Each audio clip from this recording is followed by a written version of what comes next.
Sabe aquela cara de tédio do Saitama, o One Punch Man? A gente sempre acha que é só parte da piada, né? Mas e se o problema dele for muito mais profundo? E se não for um problema psicológico, mas sim filosófico? É isso que a gente vai investigar hoje, usando a filosofia para tentar dar um diagnóstico para esse vazio existencial do herói mais forte do mundo.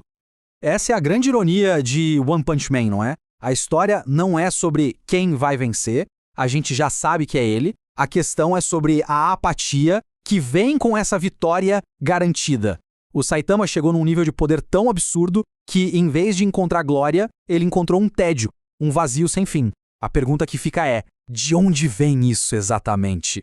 É muito fácil olhar pra ele e falar, tá com depressão, é burnout. Mas a verdade é que esses rótulos parecem pequenos demais. A análise que a gente vai mergulhar aqui propõe algo muito mais radical. Com base nas ideias de um filósofo chamado Constantin Noica, a condição do Saitama seria um tédio metafísico. É um nome complicado, mas a ideia é poderosa.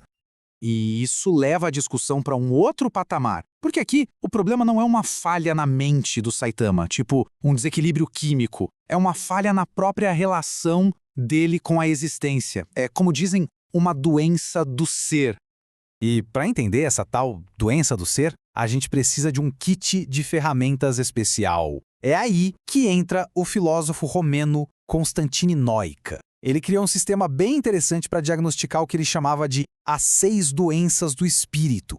Mas antes de sair aplicando o diagnóstico, a gente precisa entender rapidinho os 3 pilares que, segundo ele, sustentam uma vida com sentido. O primeiro pilar é o geral. Pensa no geral como se fosse o conceito puro, o ideal, o arquétipo. Por exemplo, a ideia de justiça, com J maiúsculo. Ou o conceito de herói supremo. É o objetivo abstrato que a gente busca alcançar. O segundo pilar é o individual. Bem, esse é mais fácil. É a coisa concreta, de carne e osso. É o Saitama em si. O cara careca, que mora num apartamento simples e se preocupa com as promoções do supermercado. É a realidade encarnada. E, por fim, temos as determinações. Essas são as pontes que conectam o individual com o geral. São as ações, as lutas, os desafios, os socos. É tudo aquilo que o indivíduo faz no mundo para tentar se alinhar com aquele ideal, com aquele conceito geral. Bom, e o que acontece quando o equilíbrio entre esses 3 pilares quebra? Aí surgem as doenças. Como a gente pode ver nessa tabela, o Noica dividiu elas em 2 grandes grupos. As doenças de carência, quando falta um dos pilares, e as de recusa, quando um pilar é ativamente rejeitado. Esse aqui é o nosso mapa de diagnóstico para o Saitama. Ok, mapa na mão, vamos começar a investigação. O jeito mais fácil é ir por eliminação, começando pelas doenças de carência. Será que falta alguma coisa para o nosso herói? Olha, as 2 primeiras a gente já pode riscar da lista de cara. Falta do geral? Impossível. O Saitama não só alcançou o ideal de herói mais forte, ele é esse ideal. E falta do individual? Menos ainda. O poder dele é a coisa mais concreta e avassaladora do mundo dele.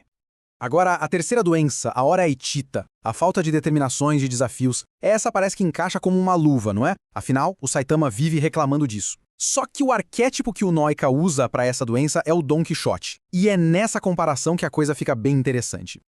Pensa bem, o problema do Dom Quixote é impotência. O poder dele é fraco demais e a realidade não corresponde às suas ações heróicas. Já o Saitama, ele é o completo oposto. O problema dele é a onipotência. Sua força é tão gigantesca que é a realidade que não consegue oferecer um desafio à altura. Ele não tem falta de gigantes. O poder dele é que transforma qualquer gigante num simples moinho de vento.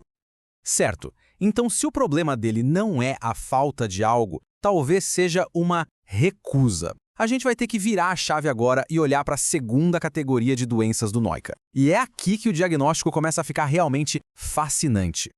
Então, se não é falta de nada, qual é, afinal, a raiz filosófica do problema do Saitama? A resposta, segundo essa análise, estaria em uma doença da recusa, a atodetia. É a recusa do indivíduo. Pensa nela como uma força esmagadora, tipo um tsunami, que passa por cima de tudo e nivela, apaga qualquer coisa que tente ter uma identidade própria. E aqui vem o pulo do gato dessa análise. O Saitama não sofre de atodetia. Ele é o agente da atodetia. O poder absoluto dele age exatamente como essa força da natureza que anula a individualidade de qualquer oponente. Não importa o quão único, poderoso ou complexo seja o vilão. Para o Saitama, ele se torna apenas mais um soco e a individualidade dele é varrida do mapa. Ok, então se ele é o agente dessa doença, qual é a doença que ele sente, que ele manifesta no dia a dia? O sintoma que a gente vê é a aurétia, a recusa das determinações, das ações. Isso nos leva direto para uma das peças do teatro mais famosas do século XX. O exemplo que o Noika usa para a auretia são os personagens de Esperando Godot. Eles têm um propósito geral, esperar pelo tal Godot, mas recusam qualquer outra ação por acharem tudo inútil. A frase que eles repetem sem parar que define essa condição é nada a fazer. Sou familiar? A vida do Saitama é um reflexo perfeito disso. Salvar o mundo virou uma tarefa chata, uma distração. Enquanto ele espera pelo seu Godot particular, com uma luta que realmente signifique algo, ele se dedica a tarefas mundanas. Ele se preocupa mais com a promoção do supermercado, porque, ironicamente, chegar a tempo da oferta é um desafio com mais resistência do que derrotar um monstro intergaláctico. E aqui vem a parte mais genial. Para o Noika, essas doenças do espírito não são só uma fraqueza ou uma falha. Elas são, na verdade, a própria fonte da criatividade. Esse tédio metafísico do Saitama, essa condição toda, não é um defeito da história. É o motor filosófico que faz One Punch Man ser o que é. E tudo isso deixa a gente com uma questão bem profunda. A jornada do Saitama parece sugerir que a vitória absoluta, a realização completa de um objetivo, pode levar a um mundo absurdo, um mundo onde nada há a fazer. Se chegar no topo do pódio esvazia todo o propósito, talvez o verdadeiro significado nunca teve no destino final, mas sim na luta, no esforço para chegar lá. Fica aí a reflexão.